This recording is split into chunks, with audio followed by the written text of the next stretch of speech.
The Galactic Council's chamber was larger than any human could imagine. Its walls curved in an endless crescent, made of a smooth silver metal that shimmered under the light of a distant star. Every seat around the circle was filled with beings of shapes and sizes that defied human comprehension. Some floated, some walked, some had wings, and others moved on multiple legs. Yet all of them shared the same expression: judgment. And at the center of it all, in a cage of glowing energy, stood Captain Elias Rourke, the last human commander alive, condemned for the crimes of his species. Elias stood straight, his eyes fixed on the alien assembly before him. His uniform was tattered, and his face showed the lines of battles and losses no human had survived unscathed. Behind him were guards, silent and imposing, their weapons humming faintly. The council's president, a tall being with translucent skin and eyes that glimmered like molten silver, spoke first. Its voice was calm but carried the weight of an entire galaxy. "Captain Rourke," it said, "you stand accused of crimes against the galaxy. Your species has brought war, suffering, and destruction wherever it has spread. Your survival threatens the balance of all known civilizations. The Council has convened to deliver its final judgment." Elias did not flinch. He had expected this moment, had lived through worse while leading men and women in battles across the stars. "I hear your words," he said quietly, his voice steady. "But what you call crimes, we call survival. What you call destruction, we call life. Humanity fought not to dominate, but to exist." A ripple of murmurs ran through the chamber. Some delegates leaned closer, their alien faces showing confusion, disgust, and curiosity all at once. Elias's words were too simple, too human, but they carried a weight that made even the Stoic Council hesitate. He took a slow breath and continued. "We were never the monsters you say we are. We are dreamers, builders, explorers. We fall, we fight, we rise again. That is what makes us human." A stern voice cut through the tension. A Dralith delegate, tall and spindly, its face like cracked stone, hissed, "Your excuses mean nothing. Entire planets burned because of human ambition. Your people killed thousands. You are a danger, and danger must be removed." Elias's gaze shifted, sharp and unafraid. "I will not deny our mistakes. But if survival is a crime, then every living being in this room has at some point committed the same. You fear what you do not understand. Fear has always been humanity's greatest enemy." For a moment, the chamber fell silent. The president of the council adjusted its gaze, its long fingers hovering above a panel that glowed with symbols unknown to human eyes. The sentence was already written. The execution protocols would start in less than an hour. There was no debate left. Humanity was about to end. Then a sound broke the silence. It was small at first, a soft murmur, but it grew quickly into a voice full of raw emotion. "Don't kill him! Don't kill my husband!" All eyes turned to the source. From a stand on the side of the chamber, a young alien woman had leapt forward. She was Threxian, her skin a soft green with streaks of golden patterns running across her arms, her eyes wide and filled with tears. The guards hesitated, unsure of how to react. The council froze. Elias blinked. He had never expected anyone to speak for him. And yet, as he looked into her eyes, he recognized something he had not seen in years: unwavering loyalty, trust, and courage. Lyra. She had been a translator during the wars, a member of a species allied with the Council. But more than that, she had been a friend, a witness to humanity's heart. The president of the Council spoke sharply, its voice echoing across the chamber. "Explain yourself. This outburst is a violation of Council decorum." Lyra took a deep breath, her small hands trembling but her voice steady. "We are bonded," she said, "by law and by choice. Captain Rourke is my husband. You cannot execute him. He is protected by me." A murmur ran through the assembly. "Bonded?" one delegate asked, its voice curious. "You mean a mate bond? But that is unprecedented." "Yes," Lyra said, stepping closer. "I claim him. He is my husband, and no law can take that from me." The council debated, their voices rising and overlapping, but the rules were clear. The bond between a human and a member of another species, recognized by galactic law, was sacred. To kill him while his bondmate stood before the council would be a violation the galaxy had never tolerated. The execution halted. Guards lowered their weapons, their confusion evident. Elias felt the tension in his body ease for the first time in decades. He did not move immediately. He only watched Lyra, amazed and overwhelmed. She had risked everything for him. He opened his mouth to speak, but she shook her head. Her eyes begged him to remain silent. "Let them see," she whispered. "Let them see who we are." The council was now in turmoil. Some delegates shouted that the law must be enforced. Others whispered that the humans had survived too long already.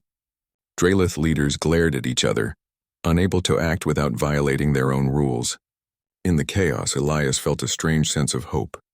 For the first time, survival did not feel like an impossible dream.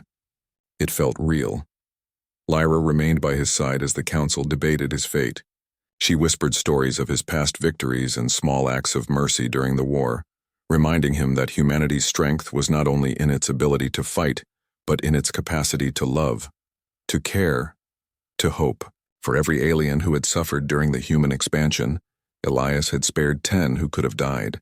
Lyra had witnessed it all, and now she stood as proof that humans could be both fierce and honorable.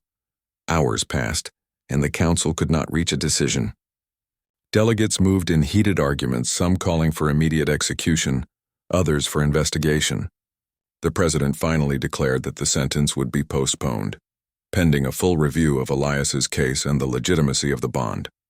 Elias was allowed to remain in the energy cage, no longer under threat of immediate death, but still a prisoner. As the chamber emptied, Lyra stayed with him. She held his hand in a gesture of comfort and solidarity. "You're alive," she said softly. "For now." "I owe you everything," Elias replied, his voice heavy with emotion. "You risked everything for me." "I only did what was right," she said. "And now we must prepare. The council will not give up easily. There are many who still want to see you dead, but together we can face them." Elias looked around the chamber one last time. He saw the alien races, the towering figures of power, and the countless eyes that had judged humanity for so long. For decades, humans had been underestimated, dismissed, feared, and hated. But now, with Lyra's courage and the recognition of a sacred bond, he felt the first flicker of hope in a galaxy that had counted them out. That night, in the quiet of their holding area, Elias and Lyra spoke at length. She told him of her people, of their culture, and of how she had learned to see the value of humans through the eyes of one who had survived his leadership. He told her stories of Earth, of cities built and lost, of humans who had loved fiercely and fought valiantly. They laughed, they cried, and for the first time in years, Elias felt more than survival. He felt a connection, a reason to continue. The council would reconvene and they would face new trials. But the simple act of a voice, brave and unwavering, had changed everything. Elias was no longer just a condemned human. He was a symbol of defiance, of courage, and of hope. And Lyra had shown him that even in the vast, indifferent galaxy, the smallest act of love could bend the course of fate. As the stars outside the chamber shimmered, Elias looked at the distant glow and whispered, "Perhaps humanity still has a place in the galaxy." Lyra squeezed his hand. "We'll make sure of it," she said. Together. And in that moment, the fear of death, the weight of judgment, and the shadow of the council all seemed a little less daunting. Humanity, through the courage of one man and the love of one woman, had survived another day. The chamber had emptied, but Elias and Lyra did not rest. The energy cage that held him was now less a prison and more a stage for observation. The council had postponed the execution, but postponement did not mean freedom. Every moment brought new whispers, new plots. Some of the alien delegates still wanted him dead. Some even considered breaking the laws that protected bonded partners. The galaxy was watching, and the weight of survival pressed heavier than ever. Elias studied the glowing bars that kept him confined. They were nothing like the ships he had commanded, nothing like the weapons he had faced. They were simpler yet unyielding. Lyra knelt beside him, her green hands brushing against the cage. "We need to understand them," she whispered. "The council isn't finished with you, and some of their factions will not rest until you are gone." Elias nodded, his jaw tight. "I know, but we survived today because of you. And if we are clever, we can survive tomorrow too." Lyra smiled faintly. "Clever. That is something humans are good at, isn't it?" "Yes," Elias said, a shadow of a grin on his face. "We are." The next day the council reconvened. Elias and Lyra were brought before a smaller assembly of delegates, tasked with investigating the legality of the bond and the humans' alleged crimes. The chamber was less grand but no less intimidating. The Draelith delegates glared, their stony faces betraying no emotion. but their eyes were sharp, calculating. Every alien in the room seemed to measure Elias, weighing his worth, judging his humanity. A holographic screen flickered to life behind the delegates. Lyra had requested access to the archives, and now the evidence was displayed for all to see. Records of past wars, battles, and negotiations were visible. Some showed humans in conflict, yes, but many showed acts of mercy, acts of bravery, acts of compassion. Entire cities had been evacuated to save alien civilians. Starships had been surrendered to prevent loss of life. One of the older delegates, a tall creature with multiple arms and a thin, elongated face, leaned forward. "This is different from what we were told," it said softly. "These records show humans helping us, not only fighting us. Why were we not told?" Lyra's voice rang clear. "Because some wanted the galaxy to fear humans. Some wanted to see them destroyed. And now those same voices are trying to twist history." Elias stood a little straighter. "It is easy to make someone a villain when you erase the truth. But truth will not be erased here." The debate grew heated. Delegates argued about the legality of Elias's bond, about the morality of punishing an entire species for the actions of a few. Some were swayed by the evidence. Others resisted. The Dralith faction, determined to see him dead, attempted to introduce new charges, claiming hidden massacres and secret alliances. Lyra stepped forward, her voice firm. "We have evidence of everything." Captain Rourke acted with honor even in war. And more than that, the bond is recognized by law. It is binding. Any attempt to execute him now is illegal. Elias's hands gripped the glowing bars of the cage. He had fought countless battles, faced death on distant worlds, but nothing had prepared him for this. The challenge was not weapons or armies. It was the will of the galaxy itself. And yet he felt stronger, not weaker. Humanity had endured worse. And now, for the first time in centuries, he was not alone. The session ended with no verdict. Elias and Lyra were returned to their observation quarters. The council needed time to study the evidence, and the Dralith faction needed time to plan their next move. But for the first time, Elias felt a spark of hope. They had survived one day. They could survive more. That night, they walked through the orbital corridors away from prying eyes. Lyra's hand was in his, a simple connection that reminded him of what he was fighting for. "They cannot keep us here forever," he said. "The council is strong, yes, but their power is built on fear." "We are stronger than fear," Lyra nodded, "and together we can prove it." Their chance came sooner than they expected. The next morning, alarms blared through the observation quarters. The Dralith faction had attempted a covert strike. Ships entered the orbital perimeter, disguised as maintenance drones. Guards scrambled, but Elias did not wait. He had studied their technology, learned their patterns during observation. He acted. Using his knowledge of human tactics and ingenuity, he and Lyra disabled the first wave of attackers. Small energy charges, makeshift but precise, disabled the drones without harming any civilians in the orbital city. Lyra, quick and sharp, guided Elias through the corridors, avoiding patrols and sabotaging key systems to prevent reinforcements. By the time the council realized the attack, it was too late. The Dralith faction's plan had failed, exposed not only to the council but to the entire galaxy. Delegates who had supported immediate execution began questioning the motives of the Dralith. Questions that had been whispered for decades now became public debate. Elias and Lyra were called back before the council, not as prisoners, but as witnesses. The chamber was tense, every eye fixed on them. "Captain Rourke," the president said, "it appears you have survived again. Explain this." "Intervention." Elias stepped forward, his shoulders squared, his voice calm and firm. "I did not act for myself alone. I acted for truth. Humanity is not a threat to the galaxy. We fight, yes, but we also protect. We make mistakes, but we learn. We survive because we adapt, because we care, because we refuse to bow to fear. If fear is what you wish to conquer, then I stand as proof that courage can defeat it." The chamber was silent. Then slowly murmurs spread. Delegates began to speak in support of Elias, citing the evidence of his mercy, his strategy, his loyalty to other species during the war. Even some of the Dralith delegates, their power exposed and their motives questioned, had no choice but to fall silent. Lyra stepped forward, her green eyes blazing. "He is not only my husband," she said.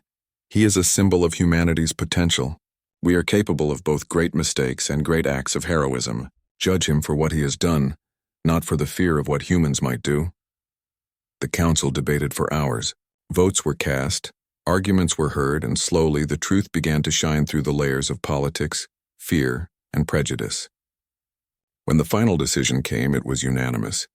Elias Rourke would not only be spared, but he would also serve as Earth's first ambassador to the newly formed Galactic Alliance, a role that required wisdom, courage, and the very qualities that had saved him and humanity. As the chamber emptied, delegates whispered among themselves. Some were angry, others relieved, but all were changed. Humanity had survived, not because of weapons, not because of politics, but because one human refused to surrender, and one alien refused to remain silent. Elias and Lyra returned to their quarters, exhaustion heavy on their shoulders but hearts light. The galaxy was vast and unpredictable, but they had faced its judgment and emerged stronger. Lyra leaned against him and he wrapped his arm around her. "We did it," she whispered. "Yes," he said, looking out at the stars beyond the orbital city. "And this is only the beginning." They spent the night planning, not for war but for unity. The archives held countless stories of injustice, of secrets that could guide the galaxy toward peace rather than fear. They would reveal them carefully with honesty and courage. Humanity's voice would no longer be whispered in fear.